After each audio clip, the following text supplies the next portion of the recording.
Welcome back to Smashing Heads Podcast. This is going to be our recap for Double Agents episode 15. I was looking back at our episodes from last season, and I think that one only lasted like 15 or so episodes. So this one's definitely going longer. As always, my name is Zach. I'm joined by my wife, Hannah. Hey, what's up? Best friend, Jake. How's everybody doing tonight? They can't see you. That doesn't... It's creepy looking, man. Just It looks for us. weird. That's something You you'd see out of a horror movie. You're making a lot of weird eyes, but no one else can see that. You know what I'm making is them Brad bug eyes. All right.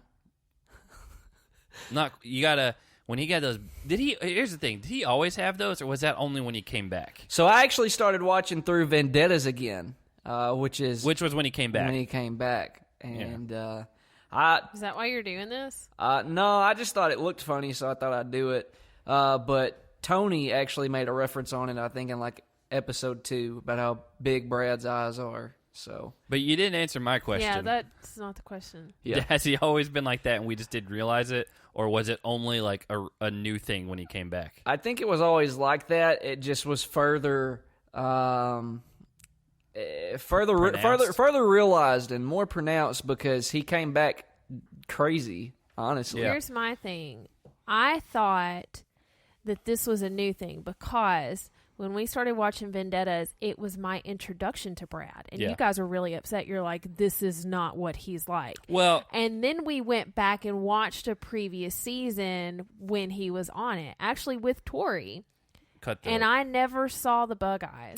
So he also came back like freshly single, like post divorce and huge beard. Yeah, and... we know. He was like totally Okay. crazy. All right, we'll just not talk about it then. We won't talk about it. Yeah, it's he again. That was an interesting season. That was before we started podcasting, like right the season before. yeah. So a couple quick things up top. One, as we always do, plug our Patreon, patreon.com/smashingheadspodcast. It directly supports the show. We're recording this weekend, a Patreon exclusive podcast. Jake and I in particular have been brainstorming about more things to do with our Patreon. I guess speaking of that, we can go ahead and announce on this show that both of us have decided, because Jake and I do another podcast, that we are no longer going to continue to do that and try to just focus more effort on this show and, you know, things to do with this show and stuff like that, because it just makes more sense. I think we both kind of felt it, right? Yeah, there's such a thing as spreading yourself too thin.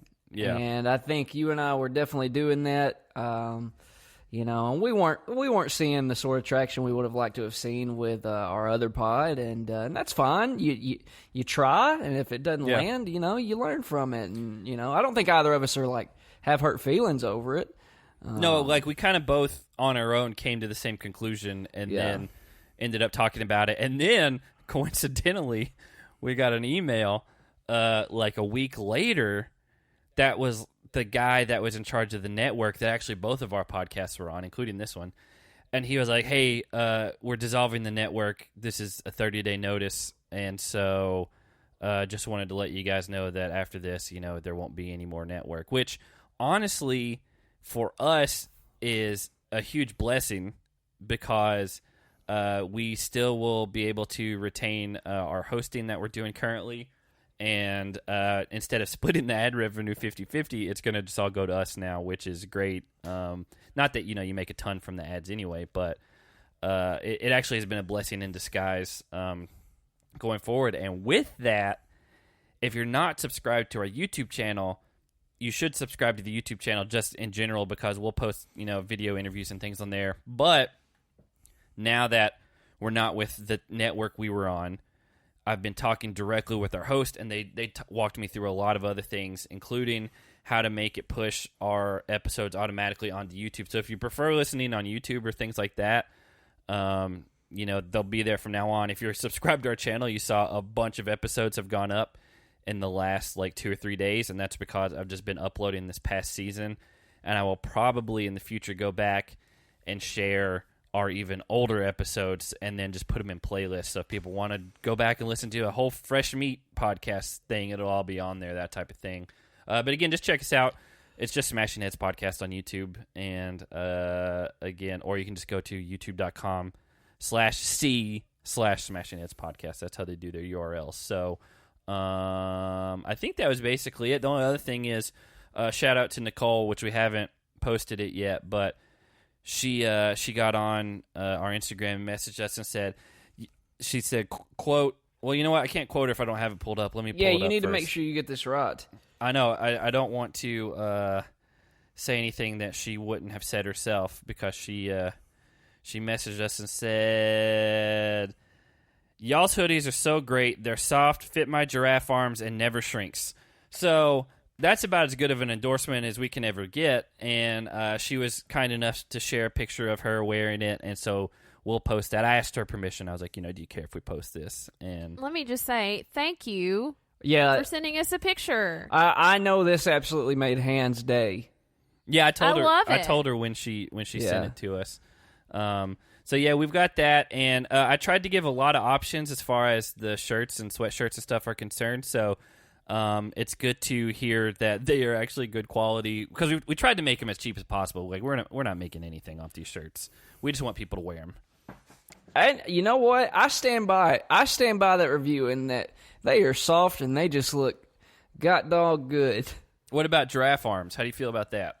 That's something I can't speak to. I have been known. I can speak to being fast. That's not the same. Because that's not even remotely the same. In elementary school, that was my nickname. They called me the Quick, because on the playground I was the fastest kid out there. Kids like to run and race. We're for the kids. And I can speak from just going back to when I was like 5. I was fast. That wasn't like a favorite pastime of my school, was to just run. We had things to do. Do you think this is a made-up story, and the more Jake tells it as often as he can, because sometimes, like, the more you say something, it may eventually become true? Here's the thing. I mean, this has been a story he's been telling since before we started podcasting. Y'all don't think I'm fast? No. I mean, I don't think you're fast enough that you were notorious at your elementary school. They're like, oh, man, that kid is so fast. Oh, look, I was no Usain Bolt or anything, but they can't see what you're doing. I was fast. I was as fast as... All right, so how do you make the correlation with Han not being able to jump? So you want to say... I'm as fast as high as Han can't jump. I think you got there, but it's pretty clunky of an analogy. I do feel like, again, like when I was in elementary school, like we liked playing dodgeball. Oh, and, man, like, even yeah. outside, and like or we would play football or something. Like we didn't just, hey, you want to run? And by the way, speaking of dodgeball, whoever came up with its cousin cone ball. I don't know what that is. So it's dodgeball, but with a like you got to protect this cone from being knocked over premise. Oh, okay. And there were like maybe multiple cones set up out there, man. And I just want to say that's what we call just complicating the thing, overcomplicating it, and keep it simple. You can't screw up a formula like dodgeball. Just throw the ball and hit the person across from you. I don't want to have to be worried about a cone. And it should be played with those like rubber kickballs. Yeah. The ones that hurt. In this is a quick story. In our elementary school, we had those, and in I think 3rd grade, we were playing dodgeball. It was one of those days where it was like rainy, so you had to play in the gym, not outside. And there was a ball, like our team was winning, and there was a ball on the other side, and I was like, we had a bunch of balls on our side, so I was gonna throw and try to knock the ball away, and this girl on the other side that was real small, like dove headfirst at it, and so I nailed her in the face, like as hard as like I guess a 3rd or 4th grader could, but. They stopped the game and they made me get out, and I was like, what can I? She dove at the ground, and I don't know if your elementary school, like, they didn't have, like, actual, like, bags of ice. They would get, like, bread bags and, like, fill those with ice for kids who got hurt. And so they had to put that on her face. It like, swelled up. And the next year, we didn't have those balls anymore. They gave us basically those, like, Walmart-style bouncy balls that are, like, $2. And that curve when you throw them. And so that ruined everything. Yeah. Well, I think the coolest moment I ever had in dodgeball, real quick, it'll take about 15 seconds. That was not my coolest moment. That was when someone did something dumb and got hit in the face. So somebody picked up a ball. I had just like thrown a ball and got this one person out. So we played on a basketball court, right? So you got the free throw line is like you can't cross that line. And he started talking so fast. They were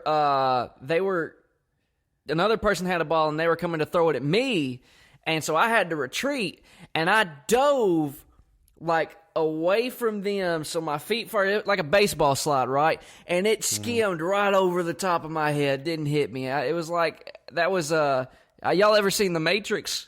Mm-hmm. What's that? It was like that. Unbelievable. It's The Matrix. The red and the blue pill. Okay, so we are back. We didn't actually take a break there for like commercials, but we had some technical issues that we wanted to get sorted out, and so we're just going to jump right into it's actually last night's episode at this point. Again, because we've told you guys, Wednesdays are basically the worst day in the world for us to record, and I am looking forward to the new season. All Stars. Well, yeah, All Stars is going to be on Thursday, so we won't have to worry about doing Wednesdays for a while, but knowing MTV and whatever else, the next season is going to drop on a Wednesday as well. Whatever 37 is going to be at this point. That's right, Zach. I thought that was right. So this episode starts off. Corey is he coming off a win. He's hyped, and you sent Darrell home, which is one of the people you definitely didn't want to face in a final anyway. And also, he just got Cam. Like, Cam's his partner now.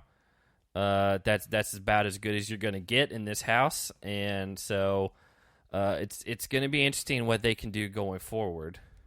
Yeah, go ahead, Han. I was just going to say just one little thing. CT is looking a lot better than I originally thought he was. Wait a second. Are you is this like a crush happening? No, He did have his shirt off, and I told her, I was like, wow, yeah. I was like, he's in a lot better shape than what you would probably think. It surprised me pleasantly. Because sometimes people, like, they can, like, with clothes on, they can look more in shape than what they actually are, but he's almost the opposite at this point. He looks worse with clothes on. Yeah, CT, take all your clothes off. Please.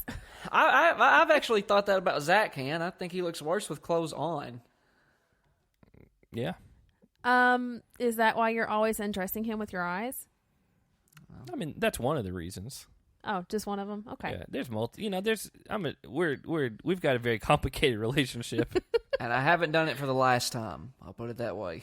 There we go. Yeah. Yeah. Actually, in our Slack group today, people were talking about like who they found like the most attractive like throughout the show, and some of the guys in there were like, we're not trying to get like weird with this. They're like, we don't want this to be like objectifying. And I was like, I think it's fine to say someone's hot. I was like, as long as you don't say that's all I care about is if they're hot and nothing else matters. Yeah. And I was like, it's completely fine to say, you find someone like hot or attractive, and then like people were naming their stuff, and I gave my like top 5, and then I was like, Hannah's would just be nom 5 times.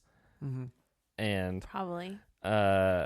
But yeah, it's again like I think it's completely fine. But then they were like, "What about guys?" And I was like, "Well, it'd be probably for me. It'd be Frank and CT. They'd be the two up there." You've got man crushes on both of them.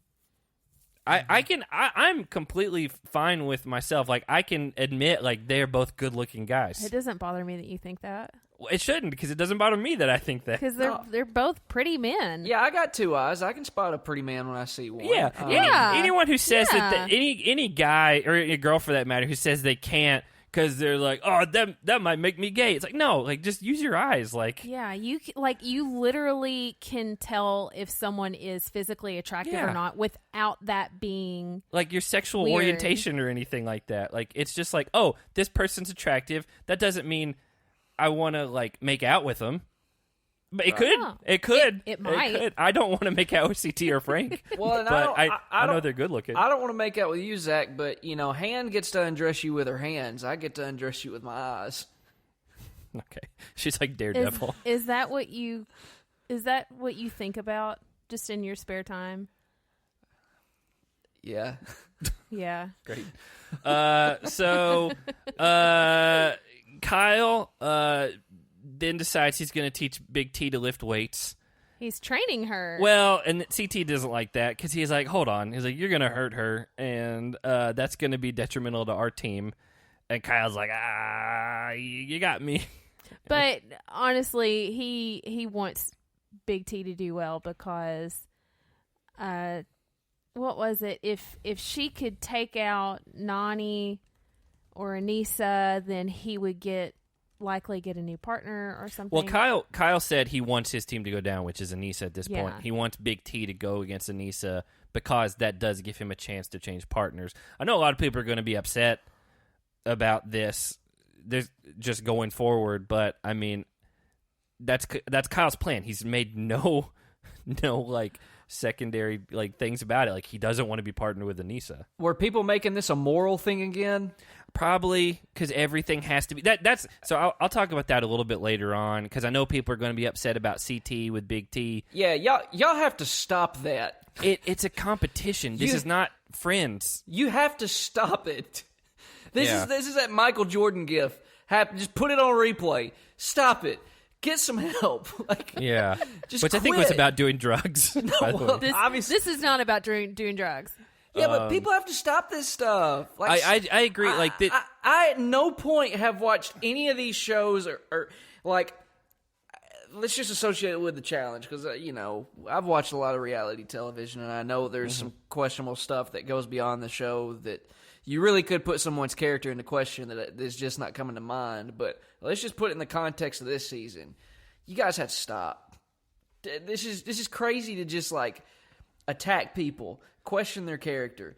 Like it's a game. It's a game. Well, not even just that, but like, even if like someone was sitting at home watching this, I don't think anyone, even if you're like super impressionable, say you're like 13 and you're watching this show, and someone treated someone badly on the show, you wouldn't be like, you know what? That's what I'm going to do with my friends. I'm going to be real mean to them. It's not. It's a competition where it's a superficial way of life, and it is at the highest level competing for an insane amount of money. And so, like, you've got to take everything in the show with a grain of salt. Now, there are some things, Camilla, for example, that you got to put in a different perspective. Right. But like from what, especially like this season, the last few seasons, like there's been nothing that I've been like, oh man, I can't believe they said that I can remember. I'm sure there has been, but listen, was Nani not going to vote Anissa in on this episode? Like, and they're like best buds, right? Well, until she gets drunk and throws noodles at her. Yeah. Well, last I mean, season. My point being, like, it's a game. Like, why? Like, why sit back and just like dress these people down and like try to get into the, the more personal side of things? Like, I just stop. Yeah. Everybody just stop and just breathe. Just take a breath for a second. Just breathe. Do you want to take a moment of silence for Josh again? Yeah, I think we need to. I don't want to. Cause I'm not going to put an ad in right here. I did do that last time, though. I was hoping we were on the same sort of frequency there with that. And that I did that last time. It's a little early for that on this one. But right after that training thing and Kyle telling him he wants to go down, we get like an impromptu hall brawl training with Big T and CT. Because CT realizes that he would be a better trainer than Kyle would. Well, he also knows like the likelihood is she's going in. And she wants to go in. That's what another thing. I can't remember who said it. She's the only person in the entire house that doesn't have a gold skull. You have to have a gold skull to get into the final, to qualify for the final. If you don't have one, you're not going. So what's the point of being in the house? She wants to go in. Well, that's what's so stupid later on when Aneesa and Coy are like, I can't believe CT was going to vote Big T down. And it's like, she wants to go down. Yeah. Like, he's being a supportive partner. This is what she wants to do, so he's supporting her. It's just stupid. Like, again, you can rationalize anything. But anyway, they're doing hall brawl training. He like tries to like make her mad to like get her worked up and says like, this is why I didn't want to pick you or something like that. And I don't think she would have won a hall brawl against Aneesa for putting this into perspective. No. But it's good to like amp her up and get her ready because she knows she's going in. And to be honest, any bit of training that she does is only going to help. Yeah.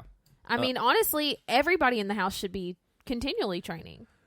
Which you could say a lot of them are. Well, no, that's one thing that I've seen that's been a criticism of Aneesa is they're saying like she doesn't train in the off seasons. I don't know personally one way or the other, but I have seen that floating around. And if that's the case, like you can't just rely on just being a vet anymore. Like you've got to know like this is tough. We've seen that in the last few seasons. Well, I think I mean, you can see, and we'll address it throughout, this pod, like you could see it in the daily, you could see it in the elimination. Like I think it's totally fair to question whether or not she trains and to even believe that she doesn't train properly, if at all. I mean, she has her strengths, obviously, when it comes to puzzles and when it comes to just like politicizing things and getting in with the right groups. But like at the end of the day, 50% conservatively of this is very physical, right? Yep. I'd say 75%. Yeah, so I mean, I'm trying to be like conservative numbers. I know. I have actually enjoyed Aneesa this season. She's been really good this season. She's been fun. But you look back through, the dailies and the elimination she's been in. I mean, it shows that she just ain't I'd call it not taking care of herself properly to get in proper shape for the challenge. But I mean, I think it's more the latter. It's just like not being up to like what the show challenge demands standards. At this point. Mm-hmm. Yeah. So Kyle and Fessy all of a sudden just decided to talk about CT being overrated. Well, Fessy's telling Kyle that CT's overrated. But Kyle's like, yeah, but also Kyle agrees with everyone. That whoever's the closest to him, he's going to be agreed with. It seemed to me like Kyle was just trying to see what Fessy was going to say. Like, he's like, oh, yeah. Oh, I didn't get that. I just got Kyle's like, yeah, screw CT. Regardless, Fessy tells Kyle that CT hasn't had to put in the work the last few seasons. He won 2 seasons ago. And then, quote, he hasn't had to prove himself. He won 2 seasons ago. What does it mean to have to prove himself at 40 years old? And, well, yeah, not even just that. He completed a final that Paulie died in, like, straight up. Didn't he win that? Yeah. You got to stop that, too. But I'm just saying, Big Brother doesn't have the best reputation as far as finishing finals, or even making them. Paulie's a standout from making them going, but it's not his only win. No, but I didn't even put it together until later in this episode.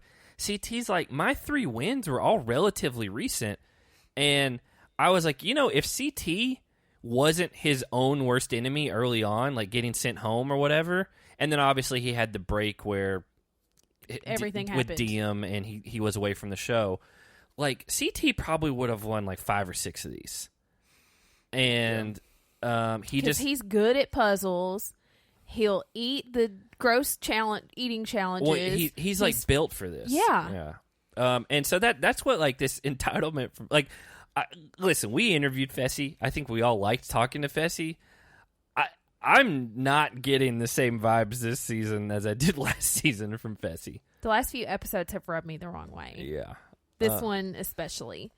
Regardless, while Fessy is saying this, Nani, her confessional, she's saying that she really regrets choosing Fessy as a partner. I don't like his energy. And I was like, you literally chose him like 24 hours ago. Yeah. You made that choice. But she's regretting it. Yeah, she's on a 2-episode streak here with not really caring for Fessy. But honestly, I don't know that Nany really likes a whole lot. But I will say, at least I see it more this episode. I think Fessy in general has been kind of boring with comments like karma will get you kind of stuff, very just generic, bland kind of, I don't know. Well, we just, the last 2 episodes, we have seen or heard Nany say she doesn't like Fessy's negative energy. And I kind of got what you were saying, Jake, last episode, but this episode especially, I do feel like he's got a negative energy. I think he thinks he's already, which again, I think we all have given him credit. Like he's like, from a physical standpoint, he seems to check all the boxes you want for someone on the show. But as of like airing, like he hasn't won anything. And so like it is kind of weird that he's just like, and he didn't even win his Big Brother season. So it's weird that he has this like entitlement that he's like, oh, I'm the best there is. And it's like, man, you haven't. He is very much acting like he is already the top dog, and he doesn't have the stats to back that up. I will give it to him that he's probably as much of a physical specimen that we've seen since Prime CT. I agree with that. But look how long it took CD to win a season. Mm-hmm. Again, he has different personality. He got sent home a lot, but actually, before we jump into the daily, we are going to take our first break right here. All right, we're back, and the daily for this episode, Mission Spy Dive. I mean, again, when TJ said the name of this daily, you just chuckled, and I said, "It's a dumb name, isn't it?" And you said, "Yeah." Like, I mean, they changed one letter. Like, what are we doing today? Oh, they're skydiving. What if we call it spy diving? I was like, okay. And, very clever. So everyone, like, people were nervous about it, but Big T looked like she wanted to die. Like, legitimately was like, this is... Like, she's going to throw up, cry, pass out, and not resuscitate. Herself? Yeah. Hannah thought if she had to do this that she would die, like, her heart would stop in midair. Well, if as someone with congenital heart disease, oh God, Han, I have a very long family history of very serious heart problems, and I don't think I could do this. I know we talked a few weeks ago on heart failure. The daily where they went like scuba diving and they were just pulling themselves on the rope. Was that last week? Mm-hmm. Okay. Anyway, sometimes there's these dailies that we see and we're like, yeah, we could do this. And I legitimately, if I say I think I can do it, I really do think I can do it. I can, with all 100% honesty, say it's not physically possible for me to be able to do this. Well, I don't think I could. First off, I thought you were going to start that thought off with, you said you have a long history of this heart stuff. I thought you were just going to say you have a long heart. Yeah. Really I don't think it's long. It goes into her stomach. I don't think it's long. I think it's normal sized. Pretty sure. Well, this, I'm probably with Han. I don't do hot stuff. I don't think I would die, but I can't, I can be playing a video game and be on top of a tall building for whatever reason. There's this game called Mirror's Edge, and you just kind of jump from building to building and, ride on down these rails and whatever else, and it trips me out sometimes. And do you ever do you feel it in like your balls sometimes? Yeah. Hannah does. It trips me out. Now, if I go into a room that has like crazy high ceilings, like an arena or something, I can't look up because it makes me feel dizzy, like I'm going to fall over. And even like on YouTube, if you like pull up videos of like first person view of like a roller coaster, because I've seen people do that and they put their babies in a laundry basket and they pretend like they're on the roller coaster. I can't even watch those because they make me sick. No, the only ones I've seen are the people that like work way on up on those crazy like high towers that are like hundreds of feet in the air. But this one would be hard, probably the hardest one for me for sure. I think I would just have to be like, I've come this far. I've got a chance at insane money. Like, I've got to do it. There is the quote. Leroy even mentioned, he posed the question to the audience watching the show, what would you do for $1 million? And I immediately went to... Yeah, of course he did. Not this. I would lick a butthole. But that's not the thing. Could you do the skydiving for $1 million? For $1 million, I'd jump out of a plane. I think I would just be like, I'm gonna hate the worst part's gonna be the ascension up and waiting. Probably, I think what happens. I've never been skydiving, but I would assume once you free fall for a certain amount of time, your body kind of acclimates to it, and you kind of get used to it. But the anticipation would be the worst part for me. I don't think I could do it for $1 million. I would. I don't think I could. I would jump out of a plane just as quick as I'd lick a butthole for $1 million. Yeah, you. I would jump out of a plane while licking a butthole. I would have someone. He would just do it for fun. Just stick it right there. Don't even give him the money. Right as I'm falling out of the sky. So as they're falling out of the sky, there's some sort of puzzle key on the ground, and they're like, hey, you got to memorize it while you're falling. Greg in our Slack group broke down the math on it. I don't have it pulled up in front of me, but he was like, well, they're falling from this height and at this rate, and so they'll have X amount of time free fall, and then they'll have this many minutes in a parachute fall down. And he's like, it's plenty of time. And I was like, he did some next level math on that. Yeah. Well, Greg honestly is next level. Yeah. He is. He's super smart.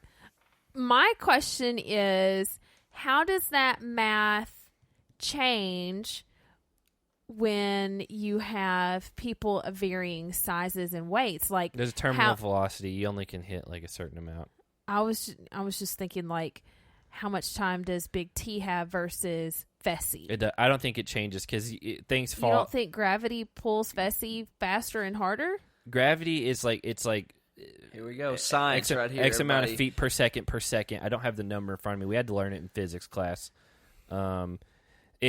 Basically, that's why in a vacuum where you remove everything about it, a penny and a feather, or a coin and a feather fall at the same rate when you remove gravity out of the equation. And I think when you're falling at such a velocity, it doesn't change.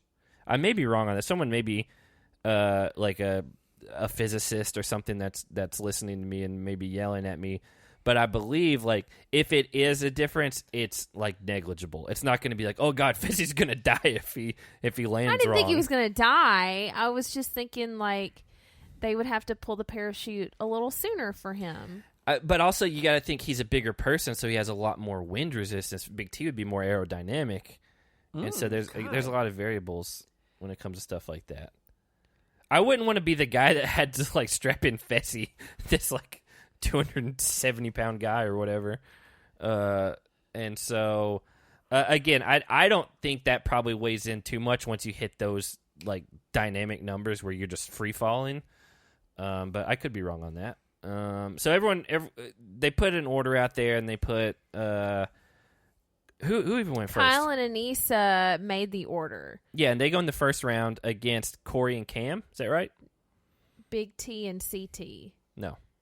Oh, no. Big T and CT, they put up first versus Corey. No, I don't think so. Big T and CT went first, number one. Not in the heat. Did they not? No. They were the first people that went out of the plane on the second round. Was it the second round? Yes, ma'am. I watched it like 3 hours ago. Okay. Yeah. They did my not go only first. note on Kyle and Anissa was that Kyle screamed the whole way down. Kyle and Anissa, and then Corey and Cam went together, and that was the only 4 people that went in the first heat. And then the second heat was everyone else. But they didn't think about, they put Big T right beside the door. That's what they were talking about. Because they were on the ground. They've already done it. And they're like, oh, we didn't know. We just put her right beside the door when we put her first, and that's going to freak her out even more because they were already done at that point. Yeah. So, again, Corey and Cam, like, run fine. No issues. Aneesa does not run fine. She slows down. She stops. She is way behind. Kyle doesn't even get to try to do the puzzle. They talk about it later, and she's like, "Well, I won't walk in a final." And it's like, I get it's easy to say that, but like this is a half mile. Like we've seen finals that are like 10 plus miles of running at a time. I think the first round of the final was at War of the Worlds 1. It was 8 miles. Was it? I thought it was like over 20.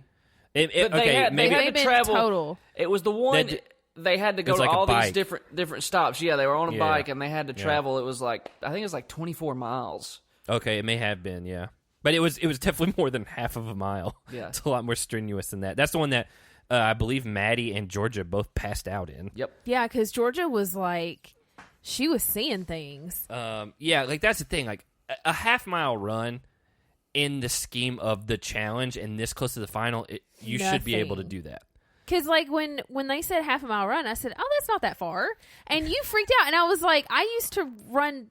Do you want to get into this? Here we go. I was like, how long do you think a half mile is? And she's like, I don't know. What'd you say? Here we go. 4 laps. She said, no. She said it was something like you said something with the length of a football field. You asked me how long a football field was, and I said I used to run laps around the football field to run my mile. Yeah, but you basically came in at like 400 or so feet, and I was like, it's like 2,600 feet. You were about 1,500 feet short. Okay, well, I don't know how long a mile is. I even say this when I'm in the car. If I have a turn coming up in 1 mile, I don't know how far that is. But I do know. Do you know how many feet a mile is? I do know that I can. How many feet are in a mile does not affect my life. But I do know I can run half a mile, no problem. Jake, do you know how many feet are in a mile without looking it up? I got the answer. I was going to say about 5,000. It's 5,280. Yeah. I mean, we had to learn that like in school many times. I never had to learn that. And then like kilometers, it's like 1,700. We don't do kilometers in America. The most or 2,600. Do you actually when the GPS says whatever a mile left until your next turn? Do you actually audibly say, "I don't know how far that is"? I did that. Honestly, I did that on Saturday. I drove myself to Nashville. That's really funny. Actually, I was in the car with Kelsi, and we were going somewhere.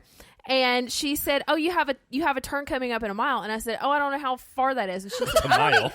That's the amount." Listen, she's going to text me. She's going to say, "You need to have to throw me under the bus." I said, "I don't know how far that is," and she said, "It's okay, I don't either." Okay, but here's the thing. Like, it made me feel better. When we're like driving, it doesn't matter. Like I can look at the map. No. Hold on. When she's driving specifically, because she likes to drive a lot. Because I get car sick. Okay. Sure. It's not that I like to drive; it's that I have to. So if the GPS turn, you know how like once you make your turn or whatever, it'll say, "Hey, your next thing is this far away." Okay, I know where you're going with It'll this. be like, "All right, your next turn, you're going to take exit 16 and 8.5 miles," and she'll get over in the lane to go. And I was like, Hannah. I was like, you have so much time. I want to be prepared because you never know, especially in big city traffic like Nashville. And if it's during like rush hour or lunchtime when there's a lot of traffic on the road, if you don't take your window of opportunity, you may not have another one before you miss your exit. I want to be ready to go instead of lollygagging around. It's the opposite. You're actually taking longer because you get in the slow lanes and you're like, well, it's coming up at some point. I'm not sure when. And I was like, well, it tells us right here when it's coming. Yeah, if your fear is lollygagging, you need to get around them. Yeah. It literally will be like, it's like, all right, we're at like exit 84 and we have to take 72. And she's like, well, I might as well get over. And it's like, no. There's nothing wrong with doing that. No. But you just said you don't. I don't ever want to miss my exit. You're like a Nightcrawler, the X-Men. You think you're going to just teleport right onto it. Zach knows the X-Men, right? Yeah. He's a teleporter. He is a teleporter, but I mean, and again, that's like you have probably 10 minutes before you need to get over. And it's just like that's really funny that you brought that up. That's something that we talked about. My favorite thing, Han, is that you audibly say, I don't know how far that is. Yeah, it's like, you got to take a turn 2 miles. I don't know when that is. Leave me alone. I can admit I literally say it every single time.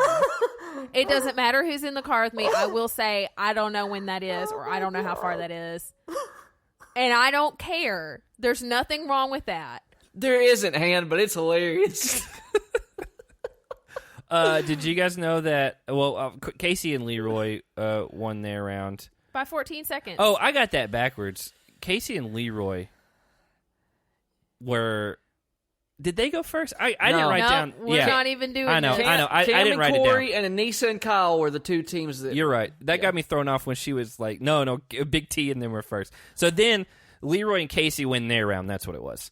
And so it basically came down to Leroy and Casey versus Cam and Corey. And Leroy and Casey won overall by 14 seconds. Yeah, did you know Corey has a photographic memory and he apparently was serious about it? I so much so that there are fantasy points involved. Okay. When he said he had a photographic memory, I thought it was a joke. Yeah, she was like, "No, he's joking." And I was like, "No, he like doubled down on it." He's like, "No, I swear I do." And I was like, "Well, okay. He should be really good at puzzles if that's the case." Before we move on, I do want to say, for as petrified as Big T was about this heights challenge, I do think she had a really good mindset when it was her turn to load up on the plane. She said she was looking at this as an opportunity to overcome her fear. Well, she did. And she did not quit. She followed through. She did it. She cried a little bit right before they jumped out, and that's okay. I probably would have been weeping. But then she said, she's like, I actually kind of enjoyed it once we got going. Yeah, I don't think I would be enjoying it at any point. But so it was awesome that she's like, I'm going to overcome my fear. Well, I want to double down on that, Han. I think we should give her a round of applause for overcoming her. So here we go. Yeah, so she did great. Proud of Big T. I will say, Devin came on earlier in the season, really talking up Big T. Mm-hmm. And I think probably 3 or 4 episodes after he had talked her up, I'm over here thinking, I hadn't seen anything yet, Yeah. But I will say, man, I talk about watchability a lot. This whole cute, playful sort of act that she has, I think, really increases her watchability. I think, and I do. Listen, I see why she's easy for people to like and to root for. I think people watch this show for different reasons. I think, Zach, you and I are on the same page in that we would like to have people on the show that have a realistic chance of winning. Yeah.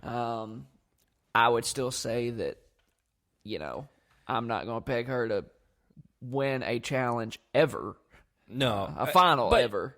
But she, again, we're going to give her credit's due. She overcame this. At the same time, I know people are mad that CT was like, this is why I was worried about you in a final. And, again, in the heat of the thing, I get it. It is a valid point. It's the same point that Kyle would have had with Anissa, is that, even if you can do certain things, you still got to be ready for the final, because that's what it ultimately comes down to. And it's nothing to do with... The one thing that I guess people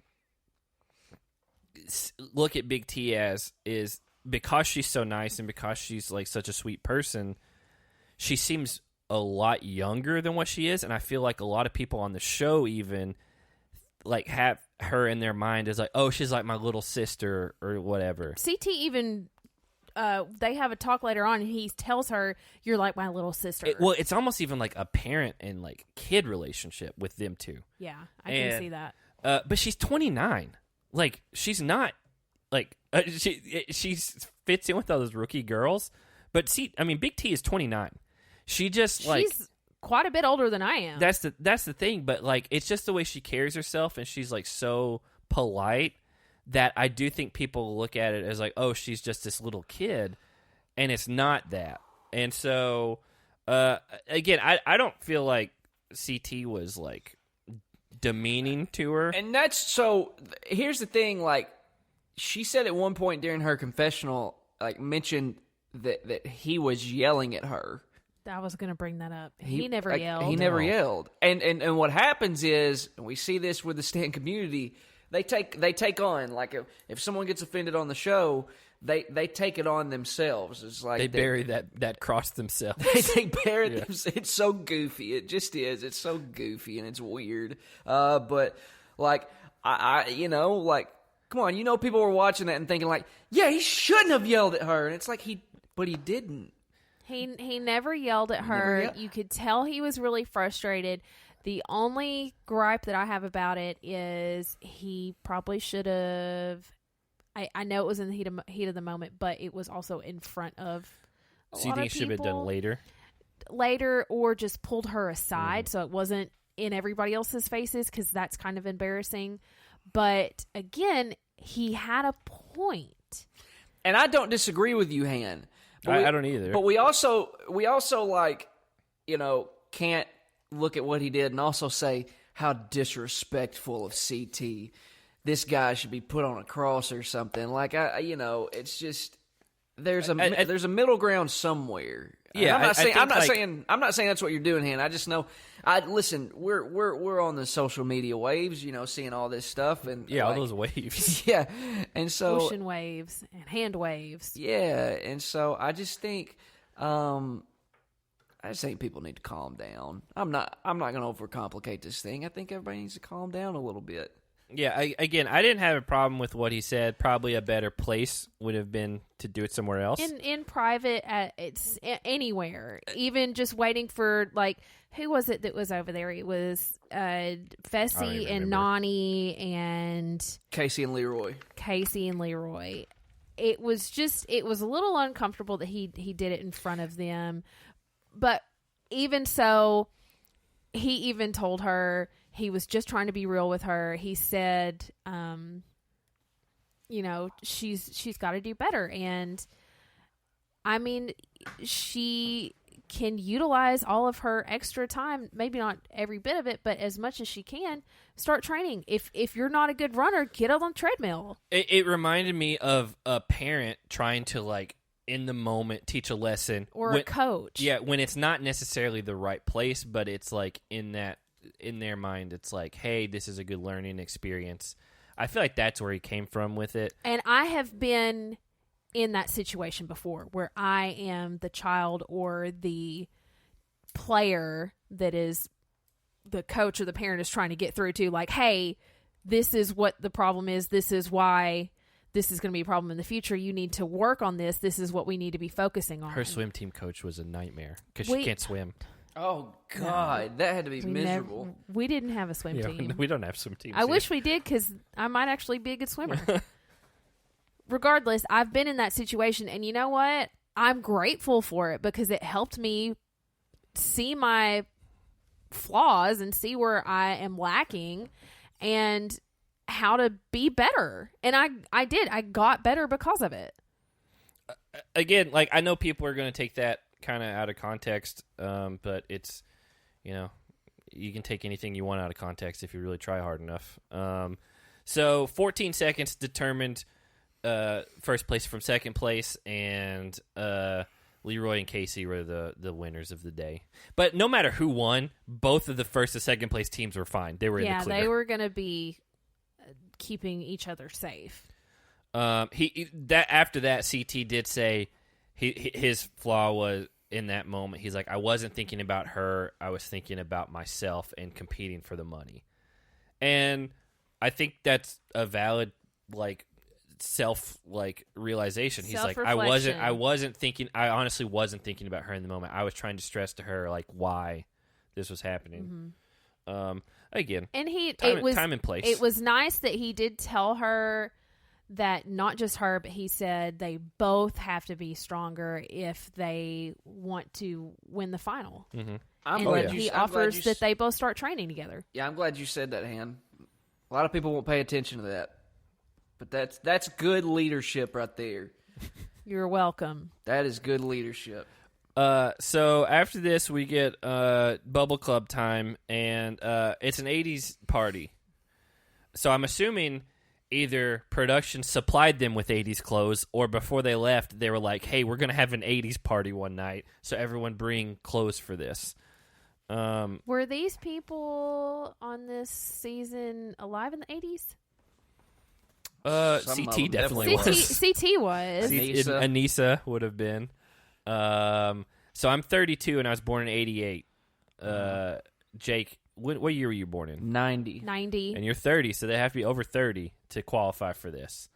And I mean, I don't remember the 80s. Like, that's CT and Anissa are probably the only ones that would remember it. But yeah, I don't think anyone else was. Is anyone else even 30 at this point? Darrell's gone.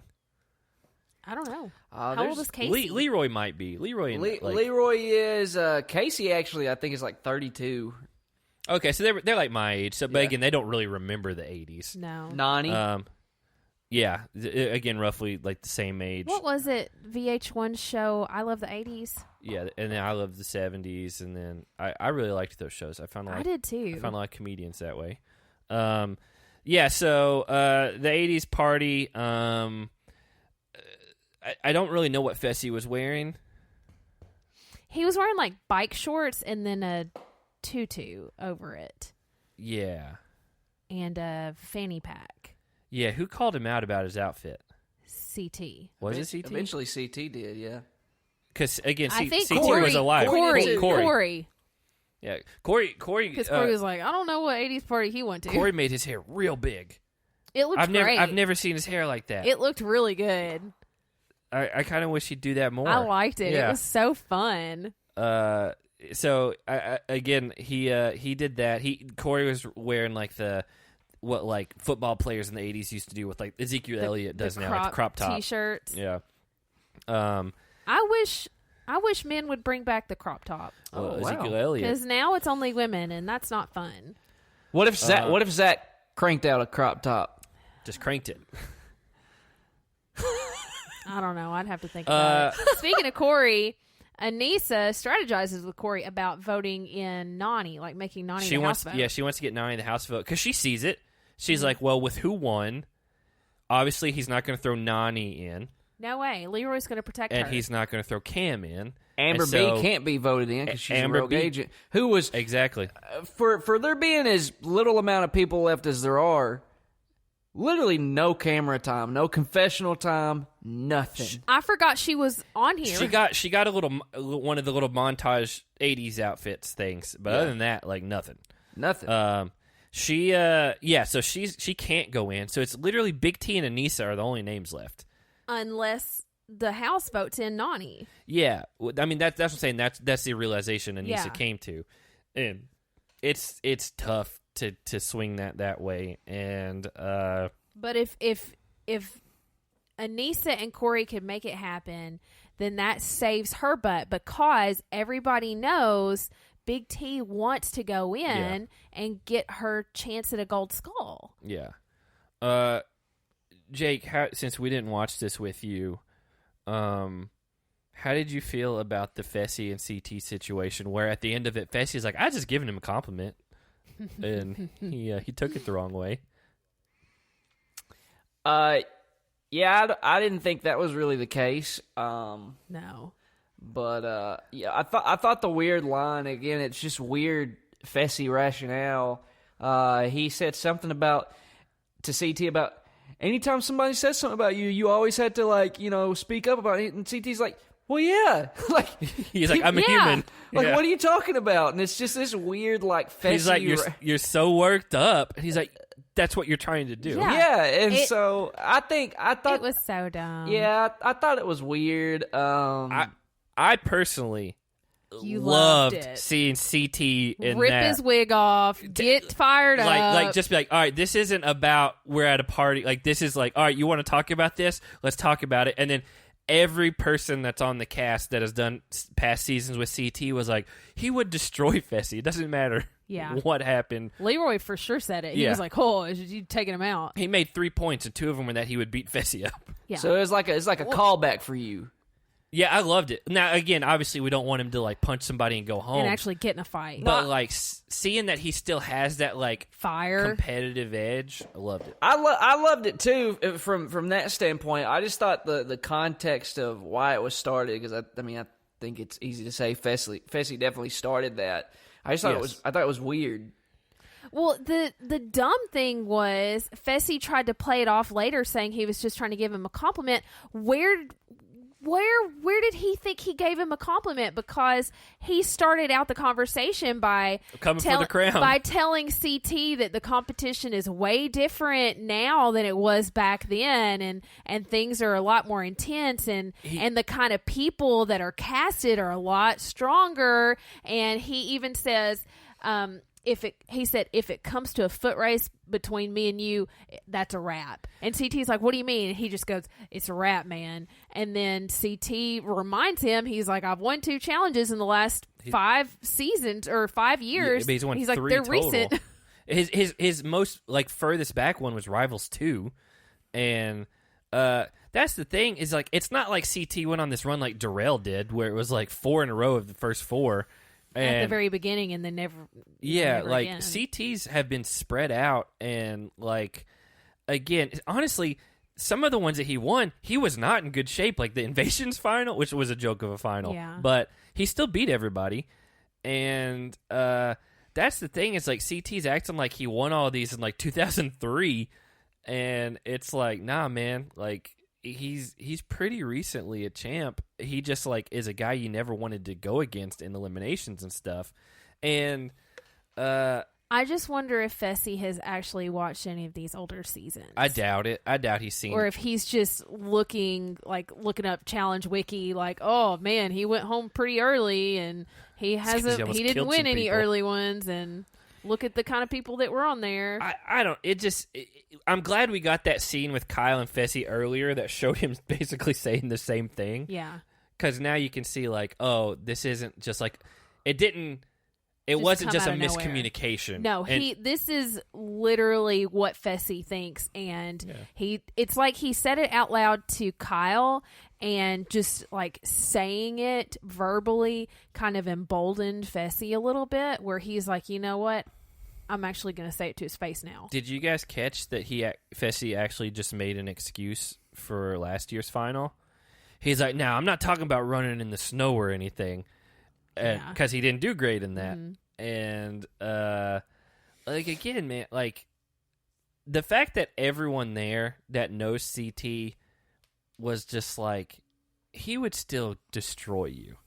Because Fessy, like, just looking at him, is the biggest guy in the show. But, like, there's a difference between someone who's been big their whole life and just kind of played sports, and then someone like CT who's, like, gone out of his way at times to prove that he can destroy you. And that was the other thing, is Fessy was talking about, I put you on your back on that semi-truck, and CT's like, no, you didn't. He's like, show the footage. And then they did, and that's not what happened. And it's just like, man, like, he's living in his own kind of world right now. I think CT still very much has a lot left in the tank. At no point in these last few seasons he's been on have I thought, I don't know, man, he looks like he's slipping. In Final Reckoning, when he was paired up with Veronica, he was pretty out of shape. And I was like, oh, he may just kind of be like gone. But he's in so much better shape now. Yeah. I mean, I think he saw Final Reckoning and was like, yeah, not anymore. You know what it's like? It's like The Undertaker. I think you made this point last week. But in a different way. He's going to make it every week. I made it about Darrell in that, you know. Oh, yeah, that's what it was. The Undertaker just looked done at one point. There was a match that, the match against Roman Reigns at WrestleMania, where if you go back and watch The Last Ride on the WWE Network, it's this documentary style thing that goes back and kind of, I think it covers the last 3 years of The Undertaker's career, because it seems he's pretty much for real retired now. He had this match with Roman Reigns, and it was terrible. Like, awful. And Undertaker's always prided himself on being, like, the guy, the best performer in the company. And I think Final Reckoning was CT's WrestleMania against Roman Reigns, right? You get what I'm saying? And so he came back from the dead. Because in the last ride, Undertaker went back and watched that match, and he got real upset about it. And he's like, I got to come back. And so he built his own ring, his own facility. He got in ring shape again, and he came back and he started having good matches again. So here we are. CT is the Undertaker. Well, and just for anyone that doesn't really know who that is, how long the Undertaker has been around? Since 92. I didn't watch wrestling back when he started or anything. I don't watch it now. I don't know why I'm saying it like that. Neither one of us ever watched it growing up, and we still don't now. No, but when I had a Super Nintendo, if that tells you anything, there was a wrestling game from the WWF at the time, and The Undertaker was on that game that came out in 1994. Yep. And when did he retire? A year, 2 years ago? About a year and a half ago. Yeah. Somewhere. So he's been doing it forever. He's a lot older than CT. At this point in their career, but yeah, I mean CT he won War of the Worlds too, which was a team final, but that wasn't. You saw what happened with Paulie. I got to bring it up again, Jake.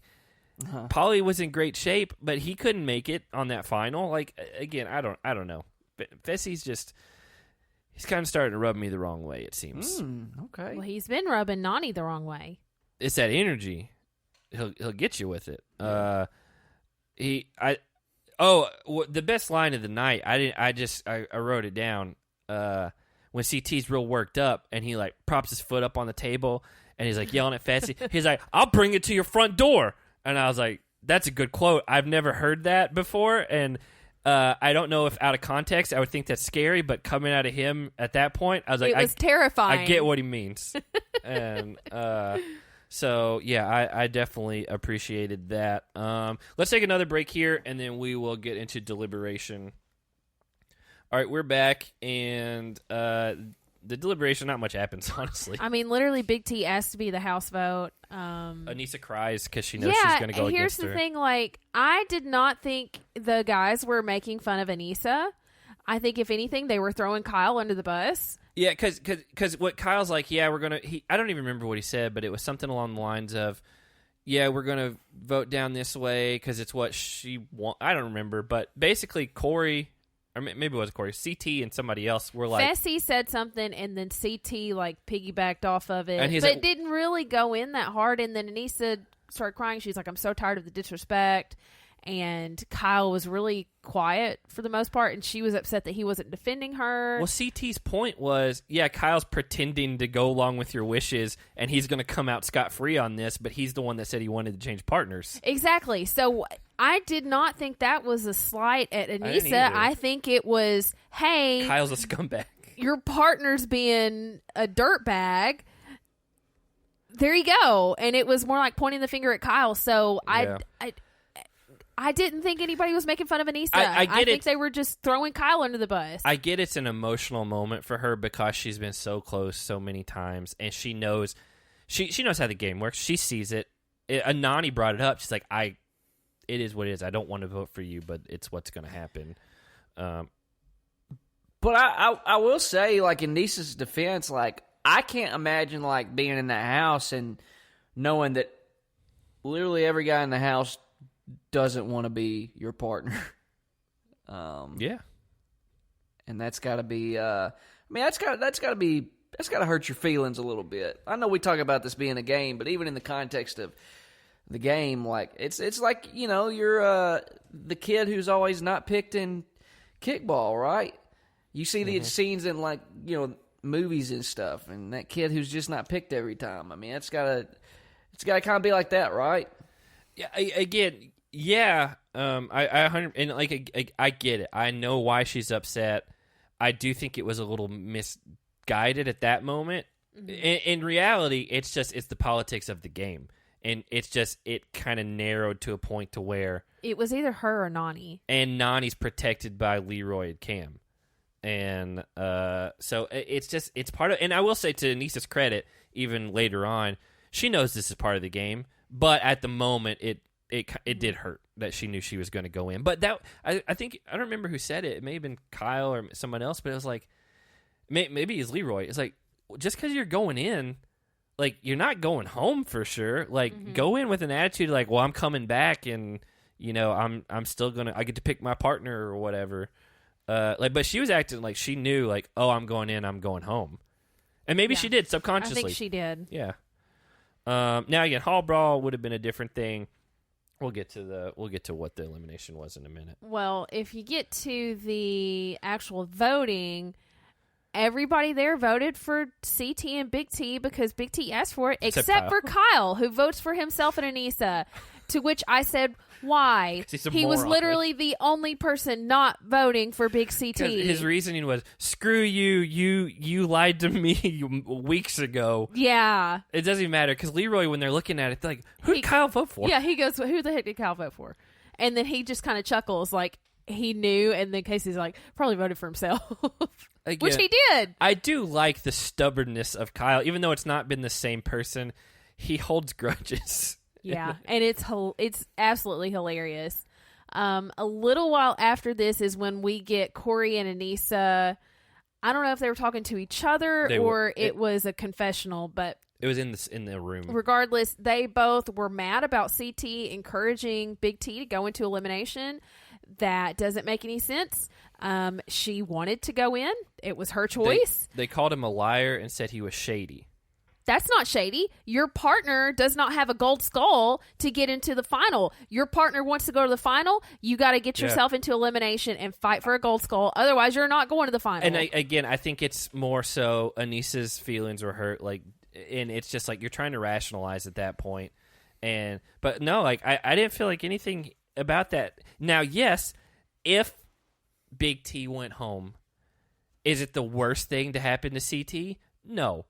Because he's going to be able to possibly change partners or whatever. He would partner with Amber B, I think. I'd have to play the different scenarios out in my mind. But just because that might be beneficial to him at some point, saying that he's a liar or shady, like, it's so asinine in this situation. Like, again, obviously we're named after CT, but, like, I really feel like this episode especially, people are, like, doubling down on CT's this like bad guy or whatever, and it's like she wants to go in, like she wants to be the house vote. She wants it. She asked for it. I just didn't get it. I don't know. Not only wants any it, sense. She has to go in. Has to. Yeah. Otherwise, she's going home regardless. I don't know. It doesn't make any sense. So we get to the crater, and at this point, I looked at Hannah. And I saw what the elimination was, and I was like, Big T's got a really good chance that she's just going to blow her out of the water. I have a quote from you. Oh, you have a quote from me? me? Here we go. Quote him, man. We get into elimination. This is the first time I think you've quoted me. And I wrote down, Big T has a legit chance at this. And then I put, Zach, quote, oh, Big T's probably got this, end quote. Yeah. Because you looked at me and you said that. And that wasn't as exciting of a quote as I was hoping for. I thought I would say something really profound. You said that, and then you're like, I never thought I'd ever say that. But I did. And she probably does. I, on the other hand, looked at it and audibly said to myself, no way. As in, Anissa has no chance here. Yeah. No chance. Well, the one thing that I told Hannah, I was like, remember what Big T said why she was good at that rope water challenge was she had taken like some sort of like pole dancing lessons or something, which is, guess what? Supporting your own body weight, holding yourself up, maneuvering around, like suspending yourself around a pole, maneuvering your own body weight. Lots of upper body and some core strength. Well, that's all that this is. And so I was like, again, Anissa's really good at a lot of things, but it's not that. This was, if anything, this could have been catered to Big T. Now, again, if this was Hall Brawl, Anissa's winning that all day long. Yeah. Like, it's just going to happen. It's just like West versus Big Easy in Hall Brawl. If it was one of the other ones where, like, you had to, like, pull each other with the ropes and get the string, get the rings on the different thing, like Casey and Teresa, Anissa's probably going to win that, too. The only other elimination where it could have been a fair fight would be the one where they're suspended and they have to jump and swing to get the rings. Maybe. And then put the puzzle together. Again, another elimination where it was extremely one-sided. Oh, yeah. extremely one-sided. Now, to be fair, the last time we saw this, though, Leroy and Jeyyy, it was good, but it's just Leroy is a freak at this elimination. Yeah. But this was less about. It wasn't Aneesa not having a chance because of Big T.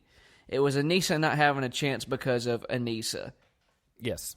Yeah. Big T didn't blow anyone out of the water on this, but she just completed it. She did really well, though. I thought she did do good. Yes. I thought she killed it. Yeah, but it wasn't like what we saw with Leroy No. or Jeyyy or anything like that. No, but Leroy, for whatever reason, is just a freak of nature when it comes to this particular challenge. Aneesa didn't even fully clear one hump. I told Hannah at the end, I was like, she moved like 6 total inches. And I was like, and again, this is, it just is what it is. If you didn't have a time limit and you just had to complete this to advance, like, I don't think she would have been able to do it just because it's so much upper body strength and moving yourself around, and that's just not what her strong suit is at this point. Also, Big T's a smaller person. Yes. Well, and she, again, took pole dancing classes or whatever and, like, knows how to move around. And so, like, I mean, this could not have swung better for Big T and worse for Aneesa regarding what elimination it was. And I don't feel like they put this one out there to send Aneesa home or anything. I feel like, we've seen a couple of these eliminations 2 or 3 times now. Like, this was the first elimination, right? With Natalie and Ashley. Mm-hmm. Yes. Right? Yes. Yep. And so, like, it makes sense that this would be the 3rd time around. So, again, people may want to say, oh, it's scripted or whatever, but, like... Well, regardless, Big T did an amazing job. Afterwards, Kyle comes to talk with Big T, Aneesa, and CT around the fire, and Kyle tells Big T to leave CT and break up the alliance in the house, or else it would be her and CT versus Kyle and Amber B the very next elimination. And Amber is friends with Big T. Yeah, and then he tells her to take Fessy as a partner. He's right. To leave CT and take Fessy. And, I mean, we're not really used to seeing Kyle as being someone who spouts out wisdom, but he was really right about this. I feel like Kyle's really good at, like, self-preservation. Like, he knows when people are turned against him. Yeah. And this was just another self-preservation. If you don't take Fessy, I'm going into elimination. Against probably CT next week.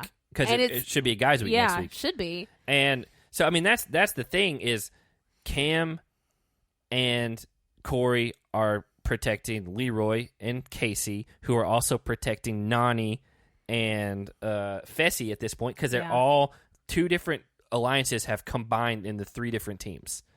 And so, yeah, Amber B is part of the Big Brother alliance, but not enough. Not the same. Not enough. And also, they don't like Kyle. And so Big T and CT and then Kyle and Amber B are going to be the outliers. And Kyle's right. Like, I know why she picked CT. I get it. We've talked about chemistry and all that stuff. But I do feel like next week, unless the format changes, because we did get an ominous thing from TJ, like, yeah, we're just getting started or something along those lines. Well, he says all 10 players have a gold skull, but you're far from done. When Big T chooses CT, Fessy starts dancing. He paraded around, made a big show of it. And I was like, that's as disrespectful as anything that we've seen on this show. Yeah, so everybody who is really mad at CT for whatever the yelling about Cam, which I was a little upset about, everybody else who was upset about it better be upset about Fessy parading around, because that was uncalled for. I meant to look this up. The only other thing from around that same time is Aneesa says, one, that she knows it's part of the game, and you know she gets it. Like, and that's the good thing about someone like a veteran like Aneesa is, like, she knows, like, she just got squeezed out. It's not anything personal. Yeah. And but she was like, I wanted a woman of color to win. And she's like, that's all that's left, including her. Yeah, there's only women of color left in the house. I just hadn't put that together. And also, I was like, has there ever been a woman of color that's won? I know we've had guys that have, but I didn't have that any way to pull that up in front of me. Someone in our Slack group for sure knows the answer to this. Coral definitely won one, right? Did she actually win? We're about to because remember out. she had some where she went home or like she got bit by a spider and like they're like yeah good one. Didn't she hurt her ankle? That's another. She hurt her ankle in another one. I feel like Coral's probably your best chance as far as just off the top of your head. Well, while you're looking that up, I just want to say I'm really excited to see only women of color in the house. So that means if there is a male and a female winner, there will be a female woman of color winning the challenge, which is absolutely major, and I'm all for representation. Well, and I just hadn't even thought about it. I didn't realize it. Also, when Big T chose to stick with CT and, as CT called it, ride the TNT train to the end, which I thought was a cute little thing. Kyle looked so disappointed with her, and honestly, it was a really big missed opportunity. I think she should have left CT. I do too. And taken Fessy because there's a bigger picture here. Yeah, and then at that point, then CT would have had to decide between Nani would get to pick. She would get to pick between Kyle, who she's previously been partnered with, or CT. Yeah. And I don't know who she would pick, if I'm being honest. I think she would pick CT because she's been partners with Kyle twice now. Yeah. She was okay with it the first time, but the second time when Anissa stole Fessy back, I think is what it was. Yeah, something like that. Something like that. Nani was re-partnered with Kyle, and she kept saying how she likes Kyle as a person, but she doesn't think they mesh well as partners. Well, she doesn't mesh with anyone other than Josh. Exactly, but she knows, she thinks she knows that she and Kyle don't make good partners, so I think she would take CT to avoid being partnered with Kyle again. Jake, were you about to say something? So she won Battle of the Seasons in 2002, which... Coral? Yeah. Which a lot of those early challenges were group stuff. Yeah. So I don't know if there's ever been a solo. That may be what it is. Yeah. Woman of color win. She made the final 4 straight seasons. But she had some weird reasons that she left. Yeah. So. Yeah. Again, that's what's kind of surprising, I guess, is because Coral, to me, was such a synonymous face of the challenge when I started watching. And so, like, there was always, like, a strong woman of color, like, that was, like, running the house at certain points. Yeah. But I couldn't remember if she had ever won. Anyway, Amber B's excited for Kyle because she loves him as a person, apparently. Yeah, but what was it, last week? She was really worried about Darrell going home because she didn't know anybody else in the house and she was going to be partnered with a stranger. Yeah. She said that, and that didn't make any sense, but apparently she's excited to be partners with Kyle because she loves him. Make up your mind. Well, after that is when TJ says, we're far from done, and then he said, see you soon, which was the band that I was in high school. Oh, yeah, man. Yeah. Self-plug. Yeah, it's a plug for the band that broke up in 2007. Y'all are still on YouTube. Yeah, we are. Every now and then I'll pull that up, Zach, believe it or not. You know, for 2007, for your stepbrother standing on a chair holding a camera above his head for 30 minutes, it's not awful. It's not good, but you could do a lot worse. Yeah. The fact that we even have a digital version of it somewhere at this point is a miracle. You were playing at that show, but we don't have your set. Yes, we do. Well, I don't have it. Oh well, that same show is on YouTube. That same we're your version. We're both on YouTube. I didn't know that. Did you not? Because I uploaded the one of us. No, it's on my long lost brother's channel. R to the O to the D. That was his YouTube channel. Is it? Yeah. Yeah. Wow, that's really weird. Okay, I may have to go look at that later. Yeah. Well, you know who else is on YouTube? The 3 of us with our podcast. Oh God, our episodes are on YouTube. Well, we've been on YouTube, but from now on, like this episode that you're listening to right now, it's going to be on YouTube as soon as it's up everywhere else. So again, plug. Am I plugging it? What am I plugging? He didn't get it. He didn't get it. Jeez, all right, Jake. so who wants to do the superlatives for us? Who smashed some heads this week? Big T. I pointed at Jake for those listening. I don't know. I think Leroy and Casey continue to dominate, so... Okay. Yeah. Well, I was talking about the really great job with the elimination. Well, here's what I'll say. The elimination was a really good win for Big T, but it's a really bad loss for Aneesa. I think it's a worse loss than it is a good win. I think it's like 40-60, like 40% good win, 60% really bad loss. I'd put it more 80-20. Again, I'm being conservative with my numbers. Yeah. So I'll give it to Big T. Obviously, Jake and I have been vocal about not knowing if she belongs on this show just because she should be on some other show. Not that she doesn't belong on TV, because obviously she's a really nice person. But, for her to go out and, overcome her fear of, jumping out of the plane. And that was major. And then she did win an elimination. She's got a better record than some other people statistically at this point. Uh-huh. And so, honestly, statistically, she has a better elimination record than Aneesa at this point. Because now Aneesa would be below 500, right? Speaking of which, do you remember Corey was trying to hype up Aneesa earlier before the elimination, and he was like, these girls are afraid of you because you've got a great elimination record. You've got all these eliminations. I think he said you had all these elimination wins, which is, she does have like 10 wins, but she also has like 11 losses. Yeah. Yes.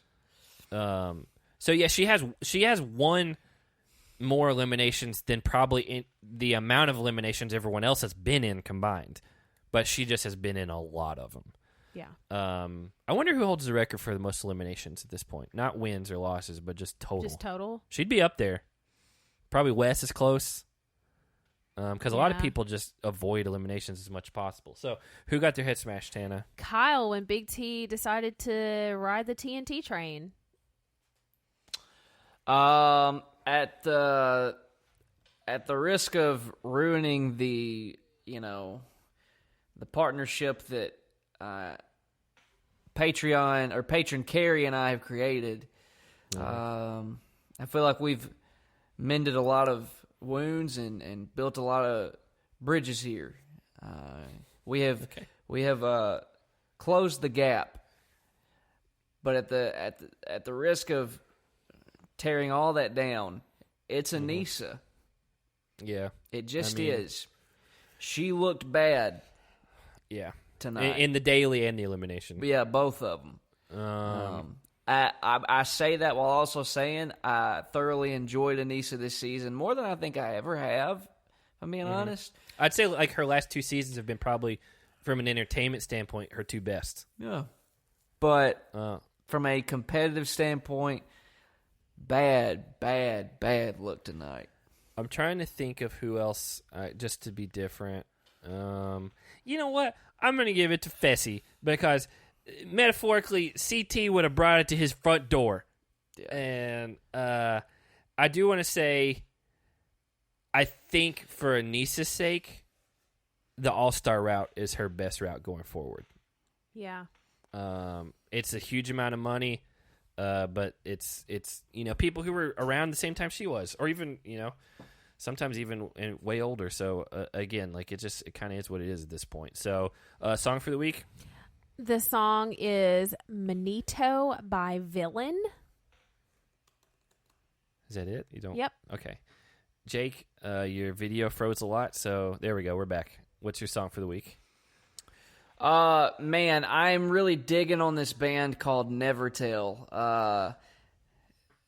I thought you were going to say the same band I was going to say at first, which would have been really weird. Let him finish. I didn't say anything. He stopped. Dude, this band is super tight, super catchy.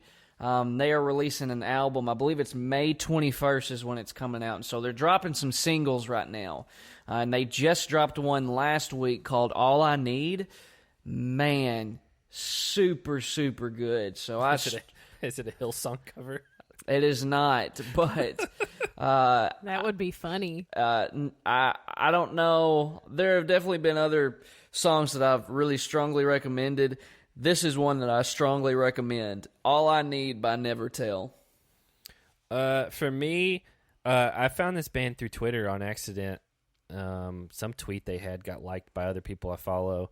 But it's a band called Nothing, and the song is Famine Asylum. I've listened to this whole album a lot. I forgot what the album's name was, but they're really heavy musically, but not in like a metalcore way. They just like layer a lot of stuff together, but their vocals are very clean and very pretty, and they have a little bit of like an industrial drum sound to them sometimes, which is kind of strange.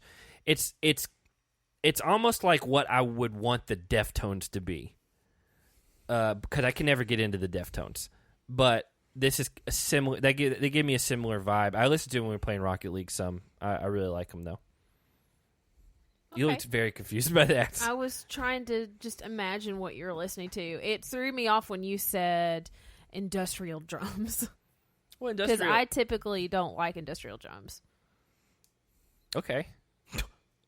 They give me a little bit of a Nine Inch Nails vibe as far as sometimes. As far as sometimes. So we're going to take a quick break and we'll be back with Fantasy. Now we're back. You ready, Jake? Man, am I ready. Not a lot of fantasy points to be tossed out this week. He literally asked if you're ready. Did you not hear me say I was ready? No, you said, man, am I ready? And he said, are you ready? Did I say it again? No, Jake said it. What are you confused about right now? Have you never heard that statement? Zach said, Jake, are you ready? And Jake said, am I ready? I think he was like affirming, like, yeah, am I? I don't know. That didn't confuse me at all. He just repeated the question. I got you. All right, well, we're starting off with Corey. He now knows what it feels like to win. 5 points to Corey. All right. But Big T is still actually the only one without a gold skull. -5 to Big T. Okay. But Big T does think CT is sweet. 5 points to CT. Now that they're back together, Big T isn't doing things for CT anymore. She's doing things for herself. 10 points to Big T. Corey was saying something, and he said the word doo-doo.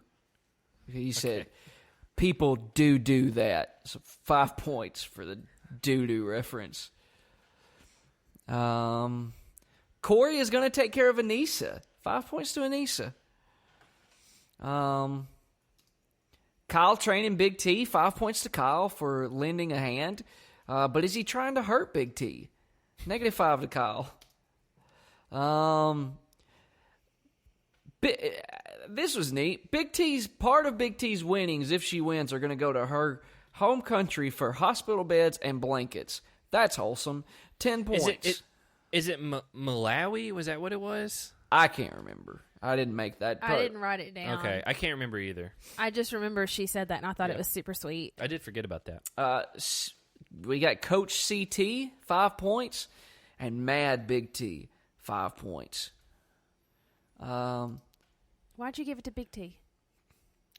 I did them backwards. Oh. Yeah. She was supposed to get 5 points. Yeah, I gave them 5 to each. Kyle and Fessy think CT is overrated. -5 to both Kyle and Fessy. Okay. Because that is just not so. Here's one you guys probably weren't expecting. -5 to Josh, because even when he's not there, Fessy is burying Josh by saying he ain't even good at puzzles. He did like go out of his way to be like, Josh isn't very good. Yeah, so -5 to Josh. I should not be getting negative points. This has been a recurring thing. From the grave. Josh was supposed to be a curse, which is why we left him with you.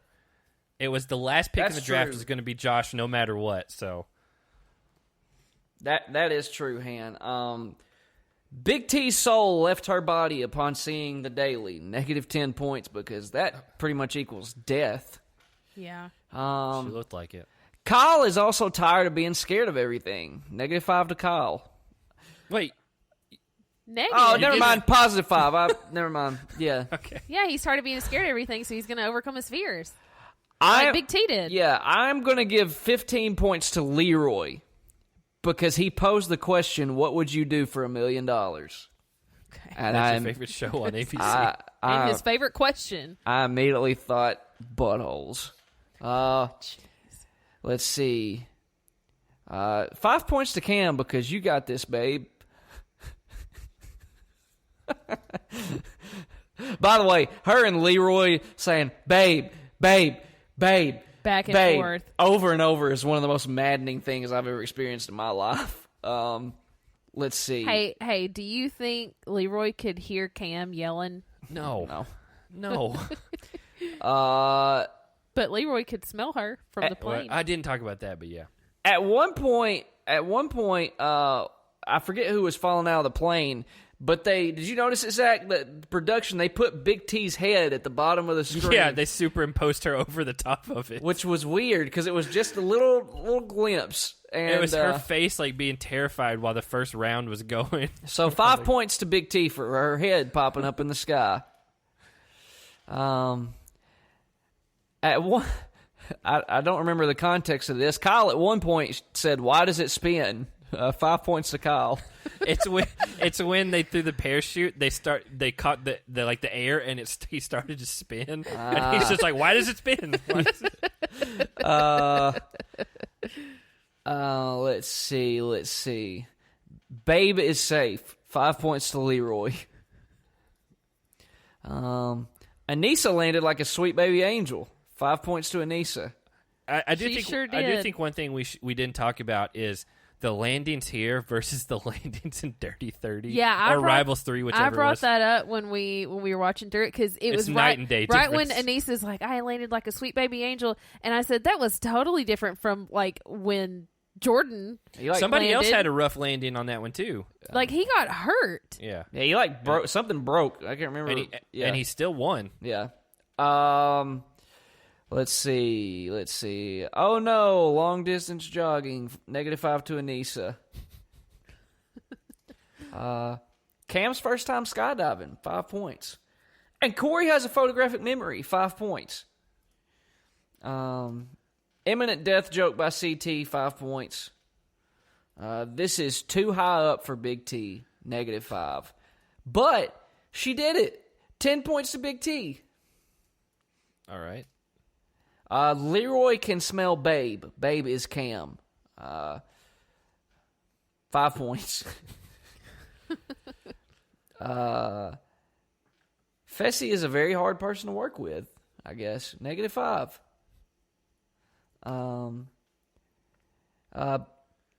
Big T, CT spat. You don't like to see it, but we give points for fighting on this show. 5 points to each. Also -5 because Big T thinks CT is yelling at her. -5 to Big T because that was not yelling. Oh, we've seen yelling. We have seen yelling. Well, CT literally yelled at Fessy in the dome. Yeah. But Big T is proud of herself. She jumped out of a plane. 10 points. When I typed this up, I don't know what happened. The she jumped out of a plane part, which is what it's supposed to say, says she jumped out of an plane. Okay. Let's see. Leroy and do you get -5 for that? -5 for Jake. Yeah, whatever. Leroy and Casey win. 25 points to each of them. So moving on here. What was that about? I don't know what you're doing. Nobody said anything. 5 points to Amber B because she's safe. Literally the only thing she's going to get tonight. Thanks. I'm sure. CT and Big T bonding and building. 10 points to each. When they were doing the little 80s attire, 80s party walkthrough of everybody, Leroy did the running man. 5 points to Leroy. I don't remember that. Fessy doesn't know the 80s. -5. Fessy and CT big man fight. 10 points to each because we encourage fighting. Let's see. 5 points to Leroy because he made the point that Fessy don't know that CT can whoop his for the kids. Yeah, he said it twice. That was point 1 and point 3. What? Yep. Yeah, it was. Leroy had when he made had 3 points. He said number 1 and number 3 were the exact same. Yeah. CT with the quote, "There ain't no rules, brother." Like it's Drake and Josh. Okay. That sounds like Josh Peck, does it not? It just sure I get does. it now. Yeah. But... Another 5 points to CT for the quote, "Hide behind your tutu and your leg warmers." And negative 5 to Fessy for actually doing it. He was actually hidden behind a lot of girls. And let's see. He wasn't. CT was like, yeah, hide behind the girls. It's like, why are you so mad, man? It was a very Josh move. Also, negative 5 to Fessy because CT is coming to his front door. I think that might be the episode title. Yeah. A negative 5 to CT and Fessy, though, because according to Anissa, they are fun sponges. They suck up all the fun. Let's see. Anissa paved the way for the women, and she's tired of all the disrespect. 10 points. 10 points to Anissa. Casey and Leroy love each other. 5 points. Yeah, I did think that was kind of strange. I don't think we've heard them say that before. It's an endurance elimination. Not good for Anissa. Negative 10 points. Big T can move. 5 points. And Anissa can't. Negative 5. Big T wins 50 points. Anissa loses negative 25. CT's a believer. 5 points to Big T. Okay. Let's see. Anissa lost before the final again. Negative 5. But she's here for the women of color. 10 points to Anissa. Kyle isn't happy. Negative 5. That was because of Big T's decision to stay with CT. Yeah. And Big T thought it was the end of TJ's shenanigans. Psych. Negative 5 points to Big T. And those, ladies and gentlemen, are your fantasy points of the week, brought to you by none other than Chick-fil-A. Eat fresh. I'm not going to lie. Again, I almost wanted to say Subway. So, all right. So let me count all this up, and we'll be back in just a second. And we're back again. That was it. The break or just the segment was brought to you by the segment. The fantasy the segment of the week is brought to you by Chick-fil-A. Eat fresh. Eat fresh. So I'm loving it. Interesting week. I think a couple things happened. I'm screwed. That's what happened. Yeah. So here's the thing. You actually ended up with a better week than Hannah did. Ooh. So here's the problem, though. For Hannah, Fessy ended up at a negative 20. Kyle's at 0. Corey got her 15. Cam got her 10. And then Josh got her negative 5. So she ended up at a net 0 for the week. So nothing changed. Okay. Jake, you got 30 from Casey and then negative 20 from Anissa. So you ended up with 10 for the week. How about that? So for me, though, I think I had the biggest week we've had throughout the show. You've been giving him too many points, Jake. It's just Big T and Leroy were winning today, and then CT got in fights and stuff. So I got 215 for the week. Oh, you're running away with this thing. Yeah. Jake, you messed up. So after last week, the score was Jake in third with 445, me in second with 735, and then Hannah was in first at 765. Now the standings are Jake's gone up 10 points, so you're at 455, and you just lost another player. Yeah. So your only hope is that Casey carries the rest of the season. Hannah didn't get any points this week, so she's in second at 765, and then I am in first at 950. Boy. Yeah, it flipped fast. Well, I don't have a lot of hope. I mean, you would have to have, again, Casey basically running away and no one else scoring or only getting negative from here on out. And I don't think that's going to happen. I don't know about you, but that's how I feel. Yeah, I don't have a lot of high hopes here. We do need to. One thing we need to talk about before next week is we do need to do a draft of the All-Star season. I agree. So we'll get that worked out later on because it starts next week, man. Yeah, April 1st. April Fools. No, it doesn't. It would be funny if they're. I'm just kidding. It's not happening. This whole show's fake. They did share a Life cast. is a simulation. A what now? Simulation. They did share a cast photo today of all the alternates together, and it was Cook. So these people didn't actually make it on the show. Cook was actually someone that I wanted to see. I wanted to see Cook. She did that one season, and she was gone. And she peed on herself in the middle of an elimination. She did do that. She would have got a lot of fancy points for that. Yeah. Kohutta, Ryan Kehone, Casey Cooper, and there's someone else that I didn't really remember all too well, but it was another female. But I was like, I would have rather some of these people been on than some of them that actually made the show.